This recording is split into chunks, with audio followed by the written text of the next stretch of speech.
Hey up, it's that old Yorkshire geek here, and I'm back live with some news again, just like the old days. I can't remember last time I did one. This is number 58. When we're number 57, I don't know, sometime in April, wasn't it?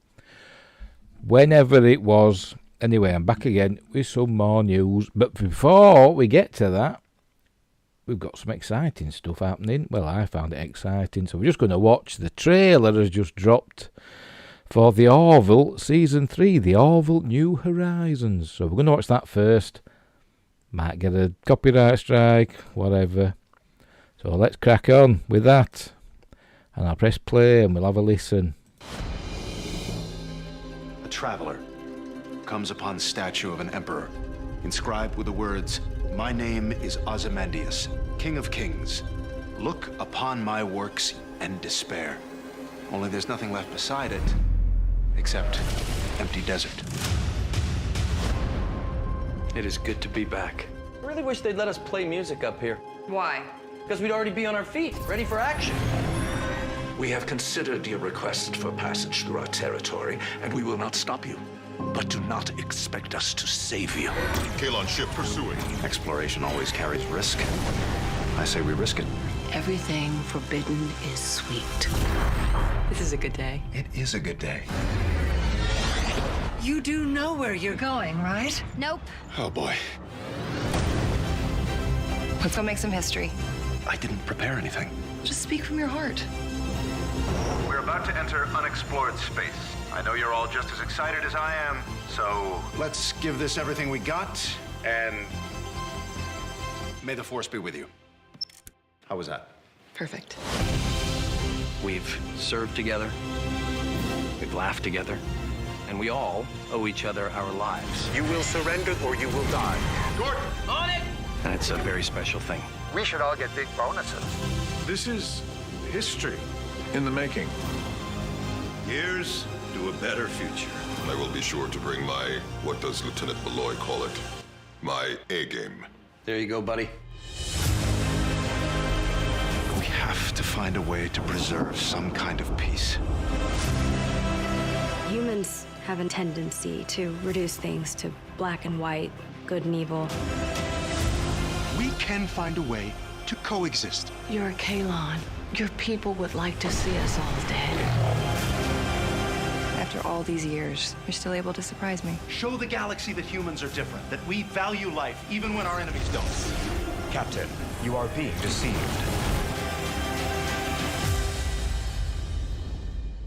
It's almost like yesterday was one life. And today's another. And everything's different on this side of time. Definitely worth the wait.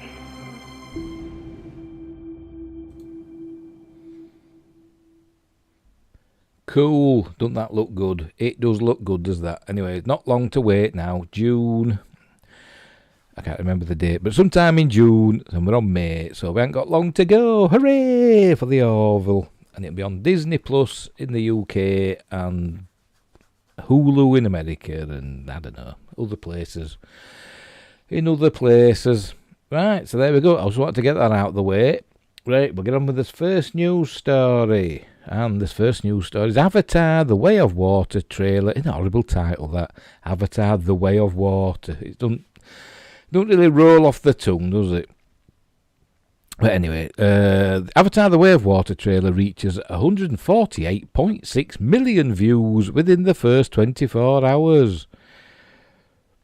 Oh, pardon me, I'm burping because I'm on Diet Coke. That's what I'm on. Anyway, earlier this week, 20th Century Studios released the teaser trailer for the highly anticipated Avatar The Way of Water. According to Disney, the first trailer reached 148.6 million views within its first 24 hours, including 23 million from China alone. For comparison, Black Widow had 116.8 million views, Incredibles 2 hit 113.1 million, and Star Wars The Rise of Palpatine, reached 112.4 million in the first 24 hours. Set more than a decade after the events of the first film, Avatar: The Way of Water begins to tell the story of the Sully family, Jake, Neytiri and their kids. The trouble that follows them, the lengths they go to keep each other safe, the battles they fight to stay alive, and the tragedies they endure. Directed by James Cameron and produced by Cameron and John Landau, the film stars Zoe Saldana, Sam Worthington, Sigourney Weaver, Stephen Lang, Cliff Curtis, Joel David Moore, CCH Pounder, Eddie Falco, or is it Edie Falco? I don't know. Jermaine Clement and Kate Winslet. 4 sequels are currently planned for Avatar. Avatar: The Way of Water is set to premiere on December 16, 2022 in the United States, and the other 3 sequels are set to premiere every 2 years in 2024, 26 and 28. And you can watch the teaser there. All the links are in the description box below. And don't forget to like and subscribe, as it says in the red box up there. Oh, you can't see me, I haven't got my camera on again. Again, I couldn't be bothered to set my screen up. Plus, I look like crap. I need a bath or a shower. I do, I look horrible. So, but I do anyway, but a quick wash wouldn't improve matters much. But do that, like and subscribe, and hit the notification bell and share the videos and drop a comment in the comment section. So there we go. Anyway, this Avatar: The Way of Water, I've got to admit, I'm a bit of an Avatar fan. People knock it and say, oh, you know, it's just Dances with Wolves and Fern Gully and what's the other one? Pocahontas in space. And yeah, it is. I don't care. I still liked it. And I'm sure this one, The Way of Water, even though it's got a crap title, I'm sure it'll be good as well, because James Cameron makes good films. I don't think he's made a bad one yet, has he? Well, you could say, what is it, Piranha 2, his first one. Piranha 2, The Spawning, that wasn't good, was it? But that one is fault. So there we go. So that's that. I'm looking forward to it. Will I get to see it in the pictures? I hope so. We'll see. As I said before, circumstances limit my cinema movie going. But we'll see what happens.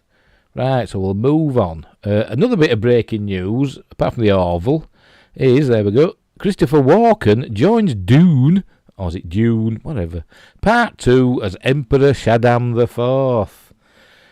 Or inheriting the role from Jose Ferrer, who played him in the David Lynch version in 1984.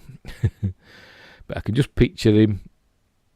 I can hear his voice. I wish I could do an impression of him, but I can't.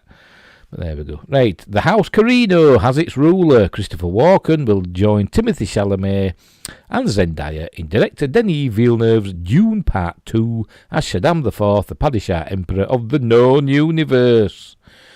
Walken's casting fills out the major characters for the second half of Villeneuve's adaptation of Frank Herbert's seminal science fiction novel. He joins Florence Pugh, Black Widow, as the Emperor's daughter, Princess Irulan, and Austin Butler, star of the upcoming Elvis, as Fade Rauther Harkonnen, or Harkonnen, they're saying this, don't they? The presumptive heir to the Harkonnen dynasty, or dynasty if you live across the pond. Villeneuve and John Spates are returning as screenwriters for the sequel, which will be produced by Villeneuve, Mary Parent, that's a great name, isn't it? Mary Parent, Cale Boyter and Tanya Lapointe, I don't know, and executive produced by Josh Grode, David Valdez, Herbert W. Gaines, Brian Herbert. What if he's related to Frank Herbert? I bet he is. Byron Merritt, Kim Herbert, another family member, maybe, Thomas Tull, Spates, Richard P. Rubinstein, and John Harrison. Right, although the Emperor does not appear in Dune Part 1, he is the catalyst for the story, ordering the House Atreides on a doomed mission to take over dominion of the spice-mining planet Arrakis, also known as Dune. Jealous of the Atreides, spelt that wrong, haven't they? Power and respect in the universe, the Emperor colludes with Dune's previous overseers, House Harkonnen, to wipe out the Atreides. I keep spelling it differently every time. Spell it right there, Atreides, and then that one is RTDs, and then that one is Atreides. Let's see what more comes. Colludes with Dune's previous overseers, House Harkonnen, to wipe out the Atreides family forever. That plan ultimately fails when Paul Atreides, Chalamet, and his mother, Lady Jessica Rebecca Ferguson, escape into the desert and set Paul on his destiny to become the messianic figure known as the Kwisatz Haderach, which will culminate in the events of Dune Part 2. Whenever I see that word Kwisatz Haderach, I'm always thinking of the Iron Maiden song, To Tame a Land, which is about Dune. And they're saying that he's the Kwisatz Haderach. I know I'm not Bruce Dickinson, but great song. It's on, I can't remember what album it's on. Is it Peace of Mind? I think it's Peace of Mind. I don't know. It's that long since I've listened to it. Anyway, Villeneuve's first Dune film was a gamble by Legendary and Warner Brothers. The filmmaker insisted on splitting the novel in two in order to do it proper justice, but the studios only bankrolled the first half on the hope that it would prove popular enough to warrant making the second film. It was released day and date by Warner Brothers in theatres and on HBO Max. Dune ultimately grossed $400.6 million worldwide, which is okay, but it's it's not amazing, is it? Pardon me. The film went on to be nominated for 10 Academy Awards, including Best Picture, and it won 6 for sound, visual effects, production design, original score, editing and cinematography. Production on Dune Part 2 is expected to start later this year for an October 20th, 2023 release date. Walken, who won an Oscar for Best Supporting Actor for 1978's The Deer Hunter, most recently appeared in the Apple TV Plus series Severance and the Amazon Prime Video series Outlaws. He is represented by ICM Partners, if anybody wants to get in touch with him. It's Variety, it's a trade mag, innit? So there we go. I'm sure it'll be amazing. I can picture him now. I hope he ain't got a watch up his ass. So there you go. Right, next up, bit of Star Wars. Will Bryce Dallas Howard, I know you can't read the rest of it, never mind. It says, will Bryce Dallas Howard direct a Star Wars movie? The Mandalorian Helmer responds, and there she is. Following 2019's The Rise of Skywalker, the future of Star Wars was uncertain. That is, until Lucasfilm offered fans a new hope. Do you get it? In the form of The Mandalorian on Disney+, while the show debuted a month prior to the Skywalker saga's final film. Its popularity only grew throughout its inaugural season and subsequent Season 2, both of which featured episodes helmed by various directors. But perhaps no director has resonated with fans as much as Bryce Dallas Howard. The Jurassic World actress... Let me adjust this slightly. Move there a bit, so you can see a bit more of that writing. There we go. The Jurassic World actress and daughter of Solo: A Star Wars Stories director Ron Howard, Bryce Dallas Howard made her directorial debut within that galaxy far, far away. Hang on, drinking game. I know you can't see me. Hey, got to have a drink every time a Star Wars article says galaxy far, far away. With Chapter 4 of The Mandalorian in Season 1. She followed that effort by leading the way on Chapter 11 in Season 2, which brought... Chapter 11 in Season 2? Oh, yeah. Including Season 1, sorry. Which brought Bo-Katan Kryze into live action, played by Katie Sackhoff, in both Clone Wars, cartoon, animated, whatever you want to call it, and live action now, and she's amazing. While both episodes succeeded with audiences, fan interest in Howard directing a Star Wars feature film reached a fever pitch, did it? Following her Mando-centric episode of the Book of Boba Fett titled Return of the Mandalorian, because it was the best episode. I mean, the Mandalorian were crap, wasn't it? I mean, let's not But to find a point on it, the Book of Boba Fett were crap. But that episode, The Return of the Mandalorian, were really good. Right, so would the actress and director be interested in making the jump from Disney Plus to the big screen? Now that the Jurassic World Dominion press tour has begun, fans are finally getting answers. In talking with Gizmodo, Bryce Dallas Howard responded to questions about her interest in directing a Star Wars film, saying, "Oh my goodness, I think it would take someone asking me." Today, Lucasfilm has announced several Star Wars films with Rogue Squadron currently slated for a late 2023 release.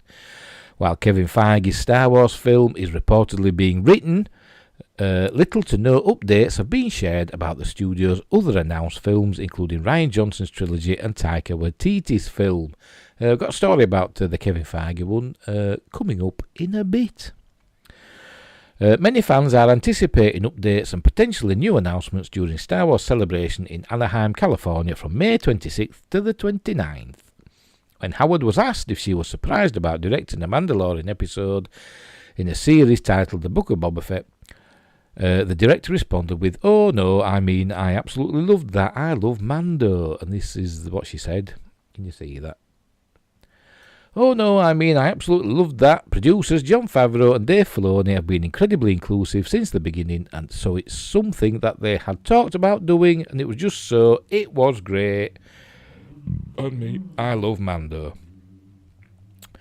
Even though Howard wasn't surprised by the Mando episode of the Book of Boba Fett, the same can't be said for the fans. In fact, the episode felt more like the unofficial first episode of The Mandalorian's third season than the continuation of Boba Fett's solo story. But due to its masterful execution and pitch-perfect Star Wars tone, fans didn't care. Because it was the best episode of the season. From Mando's entrance to the introduction of a new Star Wars planet to the reveal of Mando's new ship, this episode left Star Wars fans on a high and instantly ranked as one of the best Star Wars Disney Plus episodes yet. I don't know about that. However, what's particularly interesting about Howard's response is her saying that Jon Favreau and Dave Filoni planned for this Book of Boba Fett episode in advance, and the fact that they chose her to direct it says even more. Perhaps there are already plans for Howard to helm the long-discussed crossover event featuring Mando, Ahsoka, and Lucasfilm's Star Wars Disney Plus shows. Now that Ahsoka has begun filming, it would seem that plans for such a crossover have only progressed, and with Star Wars Celebration looming, an announcement could be on the way. After all, Howard's response about just needing to be asked doesn't just communicate interest, but confidence. And if Lucasfilm President Kathleen Kennedy, boo, is aware of Howard's consistency and success in terms of her Star Wars episodes thus far, it's likely that there have already been discussions. Still, the one thing that could prevent Lucasfilm from hiring Howard to direct is the fact that she hasn't directed a feature-length film herself yet. However, since her remake of 1986's Flight of the Navigator is currently in pre-production, that's all about to change. And if it's anything on the level of her work on The Mandalorian or The Book of Boba Fett, it would be in Lucasfilm's best interest to sign her up sooner rather than later. I didn't know she was doing Flight of the Navigator, the remake of that. I hope it's good, because the original was really good. Well, mostly. Actually, I liked it until, I forgot the name of it, the ship's computer, until his voice went all stupid. It went all Pee Wee Herman. I know it was him doing the voice, but did it have to go that far? So there you go. Yeah, it's a shoe-in, isn't it? She's going to do one of these days. She is. And she should, because the episodes she's done of The Mandalorian and The Book of Boba Fett were really good. So why not? Why not indeed? Why not indeed? Right, next up, Star Trek. Right, where are we? Why are we down there? I don't know. Star Trek Strange New Worlds co-showrunner says, "Don't feel like we're destroying your childhood." Henry Alonso Myers teases Kirk, comedy, space battles, and more. Now, I've got to say, before we start, I've seen the first 2 episodes of Star Trek Strange New Worlds, and I have to admit, I really like them. I know it's not a popular opinion in the circles that I, the YouTube channels that I watch, people like Doomcock and Robert My Burnett and Heel versus Babyface and Gary at Nerdrotic, they all do not like Star Trek Strange New Worlds, and Kurtzman Trek in particular. And I don't like Kurtzman Trek. I didn't like Picard. Don't like Discovery. But Strange New Worlds, it's got me. I'm sorry, it just has. I'm enjoying it. I didn't think I would. I thought it'd be just the same as all the others, but so far, I'm only 2 episodes in. It might all go downhill, but so far, I'm enjoying it. It's not great. I'm not saying it's brilliant. I'm not saying it's the best Star Trek ever. I'm just saying I'm enjoying it, and it's okay. There's things in it that rankle me slightly. The rooms on the Enterprise, they're all massive. And there's some other little things, In the second episode, there's a scene at the beginning where the captain's holding like a dinner party, and I didn't like that. I didn't like how they did that. That didn't feel very Starfleet. It felt very Discovery. But anyway, apart from that, I'm enjoying it. And there's some lines that are used that I think they're like 20th and 21st century dialogue. They wouldn't say that, that far in the future. Such as keeping your foot on the gas. They wouldn't say that in the 23rd century. Well, I don't think they would. Right, Star Trek Strange New Worlds is here, and it's telling the continuing mission of the Starship Enterprise, only this time that storage vessel is under the command of Captain Christopher Pike in a time period before James T. Kirk was a captain. Well, I don't know, because we saw him in that picture from Season 2, and he's got captain stripes on his tunic. But we'll see what happens. But don't worry, we'll get to that guy later in this article. Co-showrunner Henry Alonso Myers recently spoke with IGN about the approach to the show that he and his fellow writers and producers are taking, a distinctly standalone story style that tells new adventures each week, even while evolving the characters over the course of the season. I've got to admit, in season 2, in episode 2, it actually begins with that previously on Star Trek Strange New Worlds. I thought, why are they doing it previously? If each episode's a standalone episode, why are they doing it previously? They didn't need to do that. And also, they don't have an episode title. I know each episode's got a title, but it should come on the screen, the title of the episode. After the credits have rolled, it should come on, episode title. And they still don't do that, which, it's a little thing, but, I'd like to see that. Read on for more on that, plus the upcoming comedy episode, a heavy space battle episode, and how Paul Wesley's Kirk could fit into things. That's actually quite a cool space battle in episode 2. And the one thing I loved, it actually made me all giddy, the Enterprise fired its phasers, and it was a phaser beam, a big red beam that came out of the Enterprise and went, and I thought, yay, thank God for that. It wanted like a phaser pulse that we keep seeing, and they keep doing it with a proper phaser beam. Oh, yes. Right. What if Gene Roddenberry were making Star Trek today? Well, he ain't, so, but anyway. One of the most appealing aspects of Strange New Worlds is the way the show is leaning into its ensemble cast. In the debut episode alone, in addition to the series leads, Anson Mount, Captain Pike, and Ethan Peck, Spock, get plenty to chew on. Characters like Jess Bush's Nurse Chapel, I'm still undecided on her. Christine Chong's La'an Noonien Singh, who I really like, and Celia Rose Gooding's Cadet Uhura, who's okay. Pardon me, all have moments to shine. And that continues for all the cast throughout the first 5 episodes of the show. Let's have another swig of pop. Press have previewed episodes 1 to 5 at the time of writing, but not me, because I'm not press. I'm just a fat Yorkshireman with a microphone. With just about every character getting a storyline of their own at some point. Episode 2 is Uhura's storyline, by the way. Uhura's episode. Of course, that was never quite the case in the past for the original series characters like Uhura, who was typically relegated to the oft-quoted hailing frequencies open type dialogue and not much more. For Alonzo Myers, he understands that it's just sort of the way that they did TV back then, but he also credits Star Trek creator Gene Roddenberry for being revolutionary in how he depicted diversity in the 1960s. How we looked at our show was, well, what if Gene Roddenberry were making it today? Alonzo Myers tells IGN, those values are still the same. We want to be true to those values, but I think those values probably look different in 2022 than they did in the 1960s. He also points out that audiences are more sophisticated about character development than they were decades ago. And there's some pictures if you want to look at them. We all love the big ideas that came out of those shows, but we're trying to also mind meld even, with a contemporary understanding of character, says the showrunner. I think it would be an egregious mistake not to go into the mind of Uhura or Chapel. See, mind meld. Take Uhura, who was in all 3 seasons of the original show, the animated series, and the first 6 movies, and yet we don't know all that much about her life based on those stories.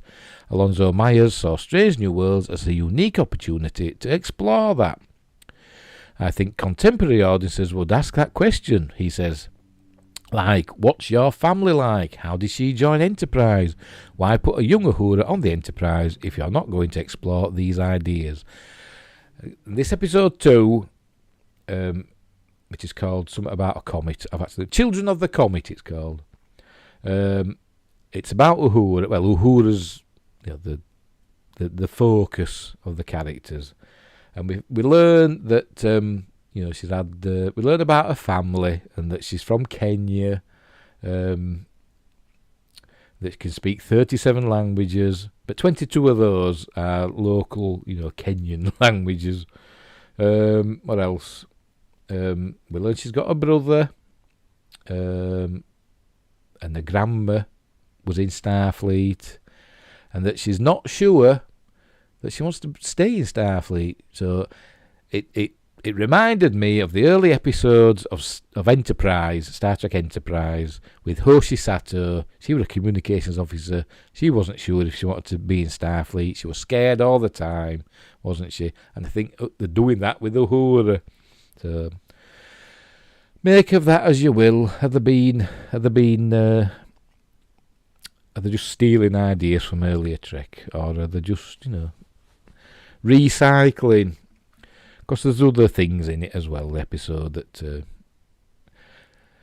borrow from other Trek episodes. Right, Alonzo Myers references one of the greatest Star Trek episodes ever as an example of how TV storytelling has changed over the years. The City on the Edge of Forever. Kirk loses the love of his life. I wouldn't call her that. And then the next episode, he's fine, he laughs. I don't think modern audiences would accept that in the same way we did back then. So we're sort of like, alright, we're going to do episodic stories, but the character arcs are continuous. Like if he loses the love of his life one episode, he's going to be having a little bit of a hard time in the next episode. And sometimes what ends up happening is that informs how we tell those episodic stories. And that's the fun of doing this kind of show. We don't want it to be so serialised that a person can't just come in and enjoy any given episode. I love how you could watch Next Gen, really any episode. You'll be like, does Riker have a beard or not have a beard? Well, yeah, he does have to. From season 2 onwards, he's got a beard, hasn't he? And you kind of know where you're at. We want the show to work like that. Indeed, in terms of servicing the entire Strange New Worlds ensemble, the showrunner says that they're straight up borrowed from The Next Generation and Deep Space Nine when giving characters their own episodes. I think it made the series stronger, he says. Episodes like The Next Generation's Data's Day, great episode, or Face of the Enemy, okay episode. It's what makes a show feel more unique. I've worked on a bunch of genre shows. There are only so many genre stories that you run into. You tell them over and over again.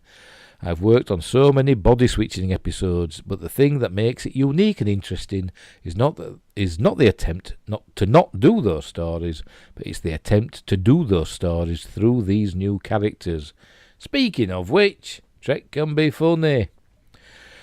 Yes, we do get a body swap episode in the first half of this season, but not just that. We get a comedic body swap episode called Spock Amok. Oh, God. The hour harkens back to the days of the original series and some of the sequel shows when it was okay to go over a full comedy episode of Star Trek. The experience of doing the specifics of a body swap with Spock and T'Pring makes it unique, he says. We haven't seen that before. And in particular, the experience of doing it with Ethan Peck's Spock and Gia Sandu's T'Pring are what makes it unique and interesting. Not looking forward to that episode. Alonzo Myers confirms that the intention was definitely for Spock Amok to be a romantic comedy kind of episode. The interesting thing about the segment is that, as fun as it is, the various subplots going on in the episode all tie into each other thematically. It's very much an episode about learning to understand the other person's point of view, he says. Spock experiences it in a very specific way, Pike experiences it in a very specific way, and Una and La'an experience it in a very specific way, all of which are very different. The showrunner says that the hill I decided to die on was to say Trek can be funny. He cites a variety of beloved Star Trek comedy episodes, from The Trouble with Tribbles to its sequel, Trials and Tribulations, to DS9's Looking for Pa Mac in All the Wrong Places, and Little Green Men. And don't forget Q-Pid in Next Generation. It's not a crazy stretch to say that Trek can be funny, and Captain's Holiday as well. That was a bit of a comedy one, wasn't it? It's not a crazy stretch to say that Trek can be funny, says Alonzo Myers. It is canonically funny many times. It can handle that tone. We have an incredibly talented cast who are also very funny. So it was really important to me that we do an episode that tried for funny, but it's an hour long and there's always a moment where funny doesn't sustain it and you need it to be about something. So I would call it like a dramedy. We have that tone in it, and I think it feels like Star Trek to me. I loved writing that, and I will tell you there is no funnier human being than Anson Mount. He's got really good comic timing. God, this article's long. How long's it going for? Good heavens above. Oh, well, we'll plod on. The episode was also designed to be something of a reprieve from the previous one, Memento Mori, which is an intense space battle affair. Oh. Look, Spock Amok was coming after episode 4, which is hard-charging, heavy straight. He says 4 is a submarine movie. So it's going to be like what they call it? Balance of Terror. It's going to be like that, isn't it? Or Star Trek 2. Anyway, 4 is one of my favourites. One of the episodes that I was like, we've got to do this kind of episode. When I came into the show, it was kind of like the original series Balance of Terror meets TNG's Disaster, really. But those are just fantastic, and it shows the whole crew working together.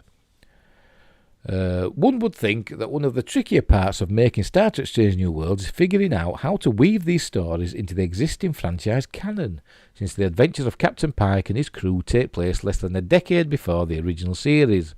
But Alonzo Myers doesn't quite see things that way.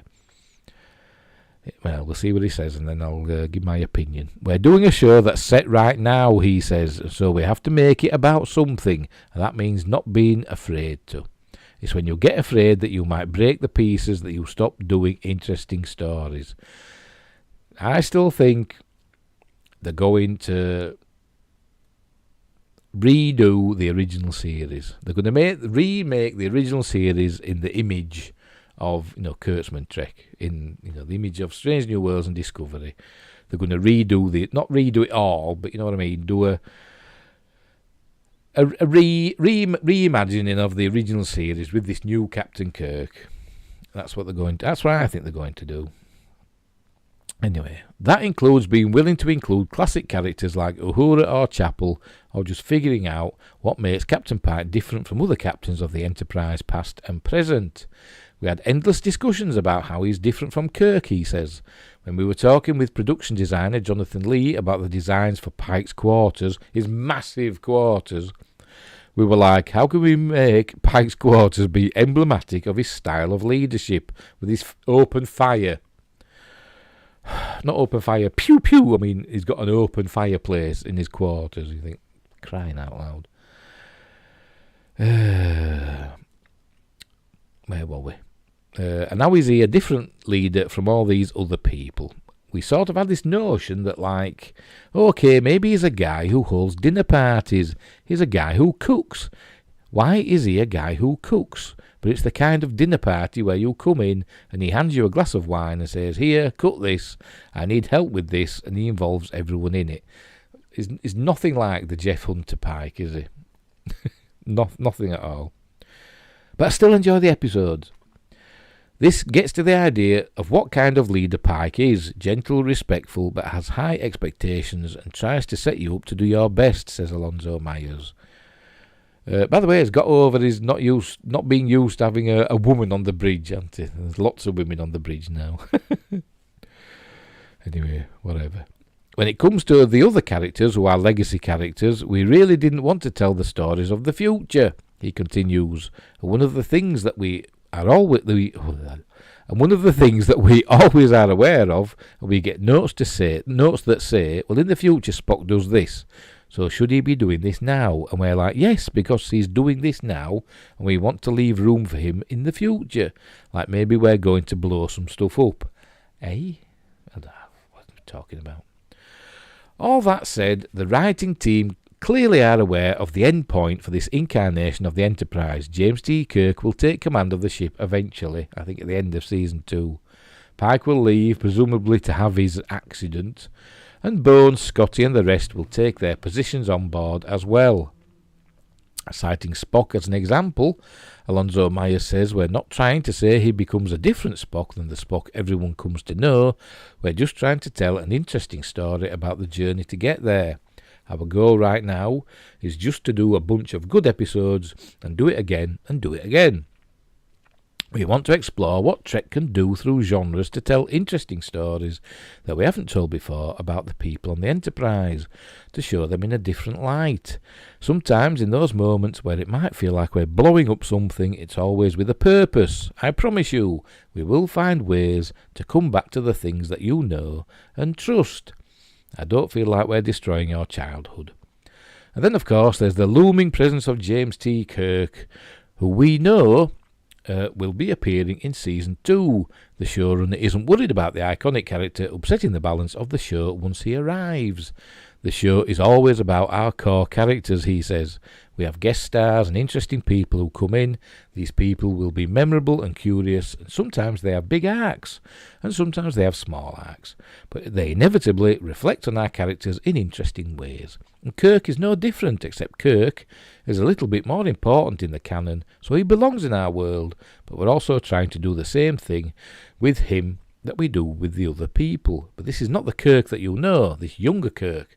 I guess he's been explored, some in the Kelvin universe movies, but in a very different way. We aren't rewriting the past of these people. We are trying to imagine it in a new way.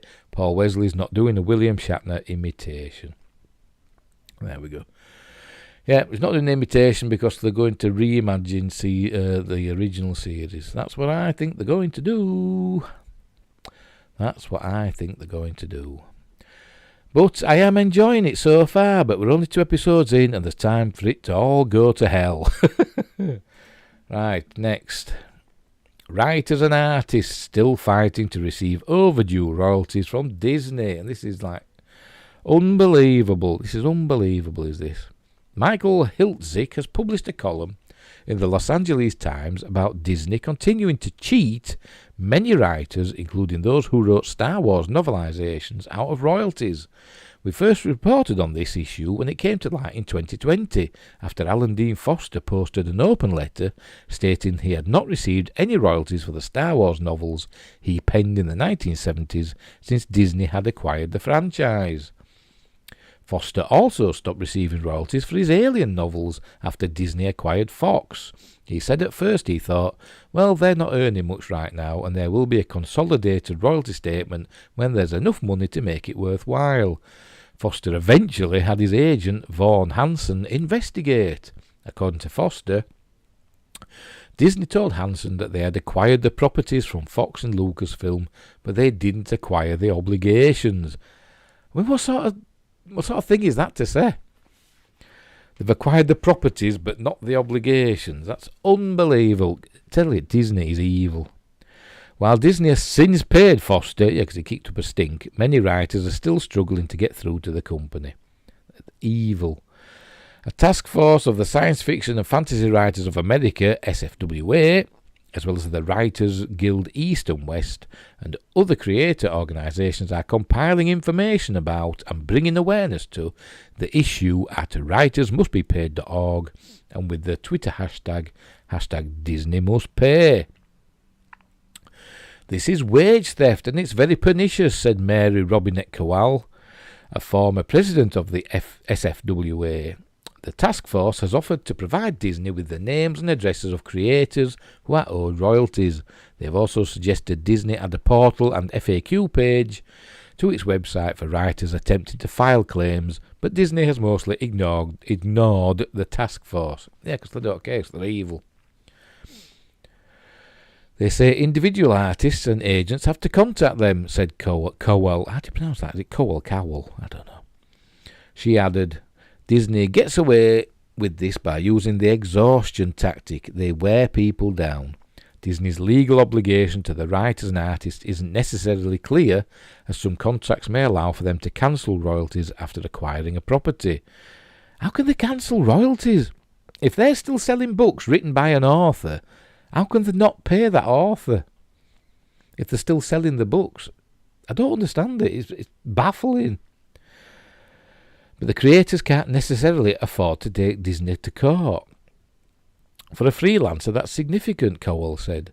For Disney, this is pocket change. We want Disney to address this in a comprehensive way. Disney has not addressed the controversy beyond a simple statement last year. We are carefully reviewing whether any, quote, we are carefully reviewing whether any royalty payments may have been missed as a result of acquisition integration and will take appropriate remedial steps if that is the case. Agents say Marvel Entertainment is the most cooperative of Disney's subsidiaries when it comes to resolving payment gaps, but can still take a year or more to do so. Marvel has sometimes agreed to make payments based on their own standard incentive arrangement, which can be less than what was stated in the original contract. It's not ideal, one writer's representative told Hiltzik, but it's better than not getting paid. Issues arise when comics and graphic novels are sometimes compiled into larger issues. Jerry Prosser penned the 1992 graphic novel Alien's Hive. It was then republished last year in an omnibus by Marvel. Prosser wasn't told about the collection, but happened to learn about it. Sorry, I got distracted for a moment then. I reached out to Marvel in every way I could think of and got no response, he said. He paid an agent a 15% commission to reach out to the company on his behalf, and they eventually gave him a suitable sum, but they made me work for it. He added that because he paid an agent a commission, I got 15% less than I would have gotten if they just answered my emails. But without her, I probably wouldn't have gotten a nickel. Many contracts set a sales floor of 10,000 copies before royalties kick in, but with popular ongoing franchises like Star Wars, that shouldn't be an issue. Just wet me whistle. These franchises are ongoing, former SFWA President Michael, oh my God, Capobianco said. So these books will stay in print basically forever. These books have slow but steady sales. Capobianco's late wife, Anne Crispin, she's written some really good books, wrote 3 Star Wars prequel books about Han Solo, and royalties are still due to her estate. Some authors have just given up, Cowell said, because Disney puts up roadblocks and makes people jump through hurdles. Well, jump over hurdles. Jump through hoops and over hurdles. Disney has even told some authors that they stopped receiving royalties because the company doesn't have their address. But as Cowell pointed out, they tell that to authors they've sent author copies of books to, so clearly they have their mailing addresses. Literary agent Alice Spielberg, I don't think she was really different spelling, says the problem is partially due to misorganisation and miscommunication. But there's also pushback. Spielberg said it's too much trouble for Disney to find all these authors, so although they know this is happening, they're not taking the initiative to put these authors in the system. The sequence of licensing and relicensing has produced a no man's land where no one is taking credit for being the person who has to pay the writer. But, I mean, when Disney buys a company, like Lucasfilm or Marvel or whatever, then, but surely that Lucasfilm and Marvel still have all the information about who these writers are and the details that for paying them. So why doesn't that just why does that just carry on? It's because Disney's evil. Disney's evil. Anyway, at a 2020 news conference, Cowell said, if we let this stand, it could set a precedent to fundamentally alter the way copyright and contract operate in the United States. All the publisher would have to do to break a contract would be to sell it to a sibling company. And that's it. So yeah, they should, as I said, the artists should be paid. The content creators should be paid, no matter, who owns the company. If they're still selling material by an author or an artist, then that artist should be paid. They shouldn't have to jump through hoops, or jump over hurdles, or jump through hurdles and over hoops to get the money. Sort it out, Disney, and stop grooming. Right, Milla Jovovich. There she is as Lilu. It's been a while since we've seen supermodel and actress Milla Jovovich in her fan-favourite role of Lilu in The Fifth Element. And then there's Resident Evil's Alice, who Jovovich presumably left behind with 2016's Resident Evil The Final Chapter, but now she's joined a new science fiction action thriller with a lot of promise. Jovovich is joining 2 Oscar winners for the post-apocalyptic film Breathe. As the Hollywood Reporter notes, Milla Jovovich, I spelled that wrong. There's a lot of spelling mistakes, isn't there, in his articles? I need a good proofreader. Milla Jovovich will be starring in Breathe alongside Oscar winners Jennifer Hudson, Dreamgirls. How the hell do you pronounce that? Kvenjani Wallace, Beasts of the Southern Wild. Pardon me. And Common, John Wick Chapter 2. While he apparently has not fully committed yet, Sam Worthington, Avatar, is in talks to become part of the cast. Breathe's screenplay was written by Doug Simon, Brotherhood, and will be directed by the award-winning Stephen Bristol, who made a big splash with his 2019 Netflix original See You Yesterday. Never heard of it. As the name suggests, Breathe is set in a post-apocalyptic version of Earth where oxygen is in short supply. Most survivors live underground and can only visit topside by wearing special oxygen suits. When the movie begins, Maya Hudson believes her husband, Darius Common, is dead, but a mysterious couple eventually arrives, claiming that things didn't go as Maya and her daughter Zora Wallace believe. The Hollywood Reporter doesn't name Milla Jovovich's role, but considering Worthington's possible addition to the film, it seems likely she's one half of the aforementioned mysterious couple. Ever since she saved the day alongside Bruce Willis in 1997's The Fifth Element, Milla Jovovich has found a comfortable home in the realm of science fiction and fantasy. Jovovich's last starring role was in 2020's video game adaptation Monster Hunter, directed by her husband, Paul W.S. Anderson. The actress collaborates quite a bit with her husband. Along with Monster Hunter, Anderson has directed most of the Resident Evil films in which Jovovich... Why did I say Jovovich then and not Jovovich? I don't know. Is it Jovovich or Jovovich? Take Your Pick has appeared and the star-studded but critically panned The Three Musketeers film from 2011. And she was in The Fourth Kind as well, which is a really good film if you're into UFOs and aliens and stuff. Soon, Paul W.S. Anderson will be helming an adaptation of a George R.R. Martin story, and with his wife in a starring role, obviously. Milla Jovovich will appear with Dave Bautista, Guardians of the Galaxy, in The Lost Lands. Jovovich plays the sorceress Grey Alice, while Batista plays a drifter named Boyce. Together they must fight men and demons at the behest of a love-hungry queen. According to Variety, Mila Jovovich has also been attached to the action thriller Hummingbird for the past 4 years, but it feels like a don't hold your breath situation. Oh, I said breath, but it's actually breathe, isn't it? Yes, breathe, isn't it, not breath. Tell you, what am I like? Zoe Saldana was originally cast as the lead, but dropped out and was replaced by Olivia Munn, X-Men Apocalypse, and G4. What that Olivia Munn? Yeah, what wasn't it? Jovovich was tapped once Munn dropped out back in 2018 when Jovovich's casting was announced. Variety reported production was scheduled to begin that summer, but IMDb still lists the project as in pre-production.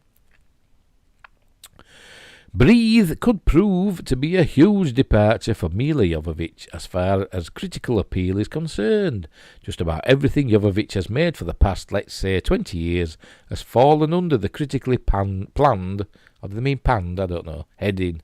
This is including, but not limited to, the direct-to-video post-apocalyptic action thriller from 2016 with the aggressively unimaginative name of Future World, which we have to admit, with a cast that includes James Franco, Lucy Liu, Snoop Dogg and Method Man, sounds like the thing you have to see no matter how bad it is. I've never even heard of it.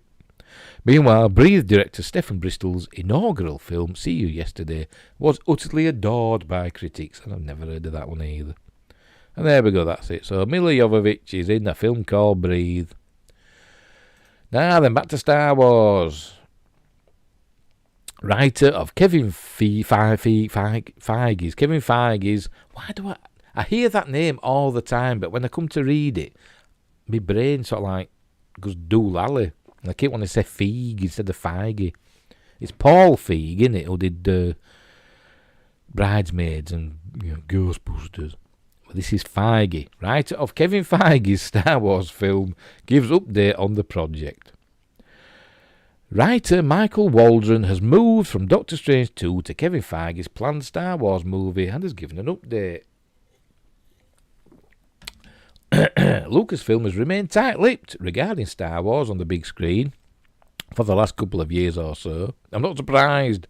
The critical drubbing of the rise of Palpatine at the tail end of 2019 prompted the studio to say little about its future plans, aware that whatever was said would probably be given short shrift by frustrated fans. Yeah, it probably would. Any deviation from Lucasfilm's strategy of silence, such as the announcement of Patty Jenkins' Rogue Squadron, itself now facing an uncertain future, hasn't really worked out as the company might have hoped. However, that doesn't mean that things aren't happening behind the scenes. Michael Waldron, writer and executive producer on the upcoming Disney Plus and Marvel show Loki. Well, season 1 was crap.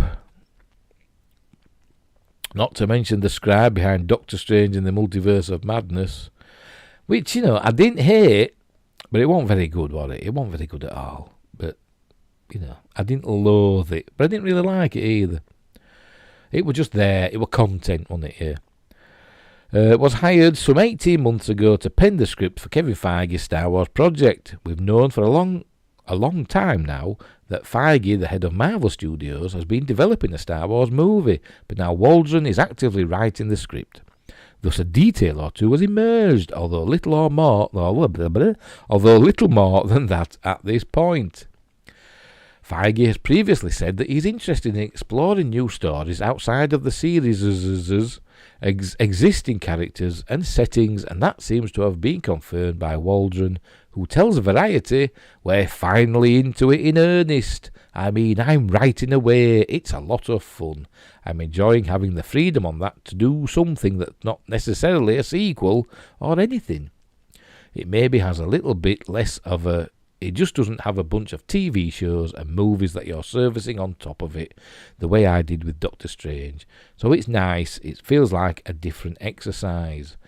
A standalone story free from the continuity trappings of the dozen or so previous movies has long been clamoured for by some sections of the fan base, so this will be welcome news to many.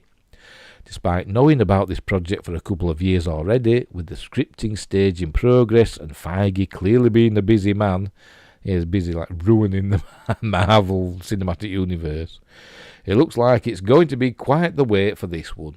When we hear more though, we'll be sure to let you know. Thanks, Film Stories.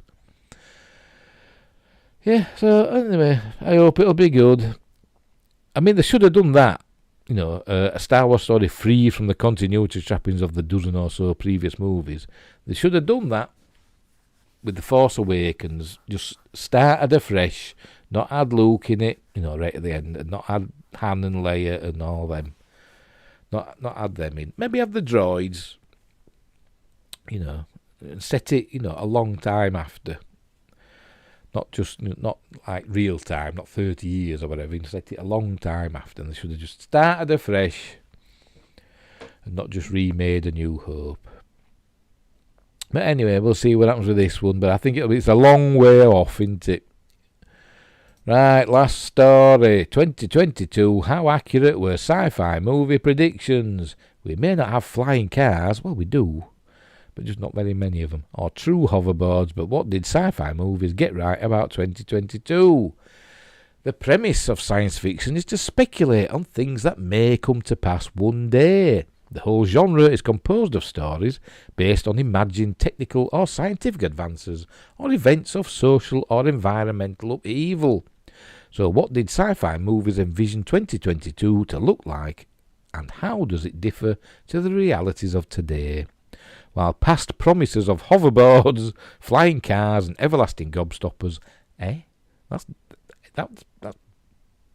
that's Charlie and the Chocolate Factory, for Christ's sake, have sadly not been fulfilled, there are some predictions that saw the future much clearer than others.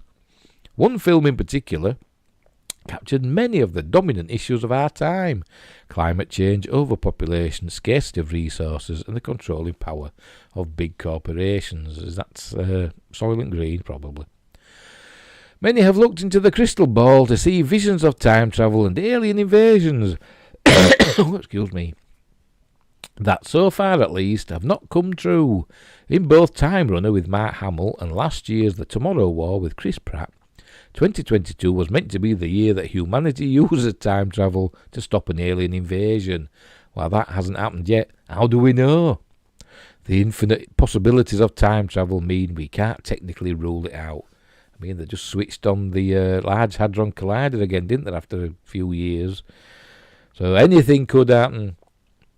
Two films posited their thoughts on how we might treat prisoners by this year. No Escape, starring Ray Liotta, predicted prisoners being sent to a remote island operated by a corrupt private corporation. Although privatisation is rife in penal systems the world over, no one is currently abandoning lifers on an island to fend for themselves and battle the strongest for the right to live or die. I've got that on VHS. My brother got me it for Christmas. So we're going back to what year will it be? I think it'll be 1998. Because my brother, he gave me this all wrapped up nice, and obviously I thought, oh, it's a VHS thing, and I thought it's got to be Independence Day, because that were coming out around about Christmas that time. So I thought, he's bought me Independence Day, yay! Or at the very least, I thought it, because they did bring out like a pre-sale. You brought like you paid for the film, but they give you like a VHS tape with, like, you know, trailers and a little documentary and stuff on, and the voucher, and then you took the voucher when the film came out, you know, on video to go get it. And I thought he got me that, and I was all excited. Then I ripped open the wrapper, and it was No Escape, starring Ray Liotta, and I was a bit disappointed, but you know, but it's a decent film. It's a decent film. But it's no Independence Day. Right, Alien Intruder also envisions abandonment of prisoners as the norm. However, in this film, they have been sent out in a prison spaceship like a futuristic Con Air. The most realistic portion of the film is actually that convicts are allowed to live out their days in virtual reality. Given the recent metaverse announcements, this may not be too far from where we are headed. Overall, though, reality has provided a far less futuristic experience for convicts than what these films imagined. Shrinking the limits of captivity to our own houses, The Purge paints the present day in a much better light than the one we are living in, with one drastic exception. In writer and director James DeMonaco's version of this year, the United States has a booming stock market, limited unemployment, and is virtually crime-free. That is, except for one night a year when all crime is legal and emergency services are suspended. Parallels to last year's storming of the Capitol aside, The Purge has not found much truth in our year so far. Even locking ourselves up in our houses for the fear of other people seems like a vestige of 2020 and 2021 rather than a reality of 2022. Geostorm, starring Gerard Butler, predicts the future from a closer range and still manages to be quite far from reality.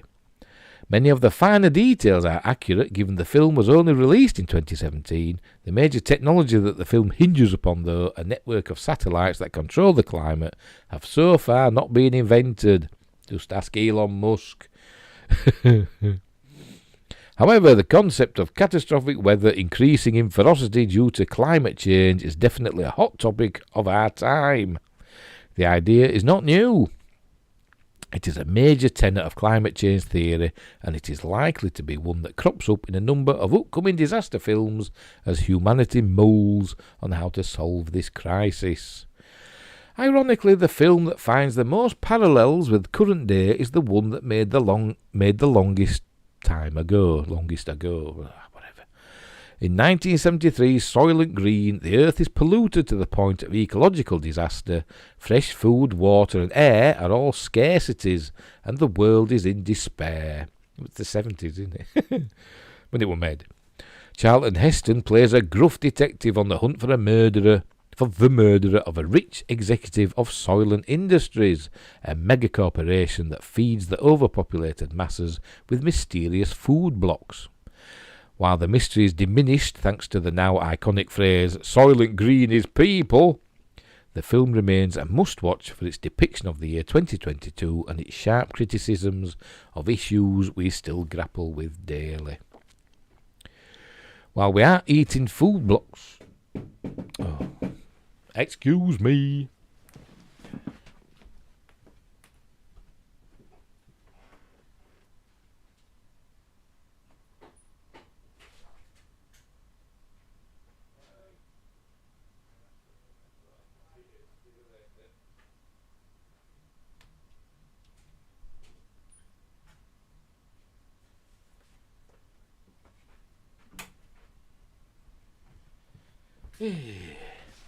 Sorry about that.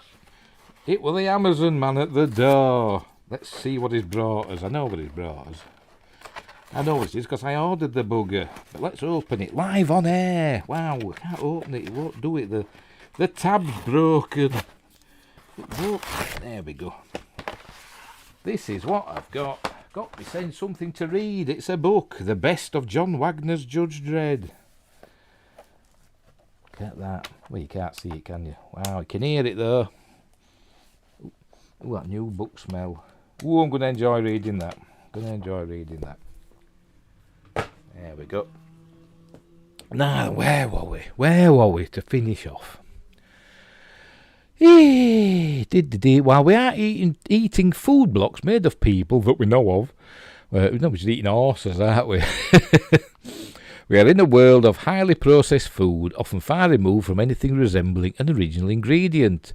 The other issues the film discussed but didn't proclaim through an iconic line are overpopulation, that's a myth, and the fresh food crisis, pollution-driven climate change, the squandering of natural resources, the growing disparity between the rich and the poor, the loss of knowledge by the masses, and the enormous power over people that has been placed in the hands of large corporations. The film is prescient to the point of dismay.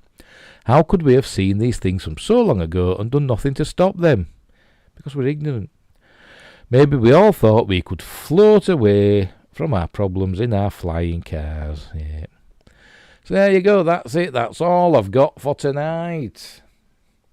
That's all I've got for tonight.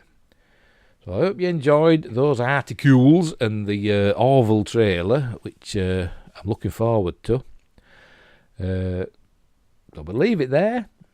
And wherever you are, oh, by the way, don't forget, before I do my outro, don't forget to like and subscribe, share the videos, tell all your friends to follow that, what's his face, me, that old Yorkshire geek, TOYG.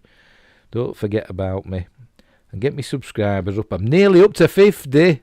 I was up to 49, and then 2 people unsubscribed. I think it might be to do with me last video I did, where I was talking about, I'm not happy about the way certain things are handled in storytelling, modern storytelling, the way that classic heroes are treated. And I think a couple of me subscribers must have taken umbrage and unsubscribed. But that's fair enough. That's fair enough if you want to do that. That's up to you. But anyway, yeah, like and subscribe and share the videos and drop a comment in the comments box.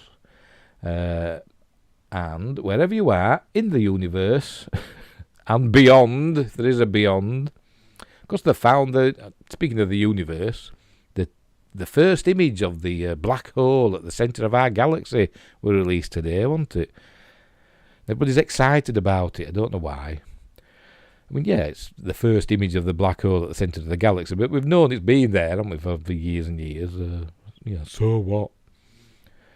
We're not going to go there, and it's not going to swallow us, so, I suppose it's kind of cool. It's not even that good an image. It's just it's an orangey red ring with a black dot in the middle, But anyway, wherever you are in the universe, look after each other, and until next time, I'll see thee.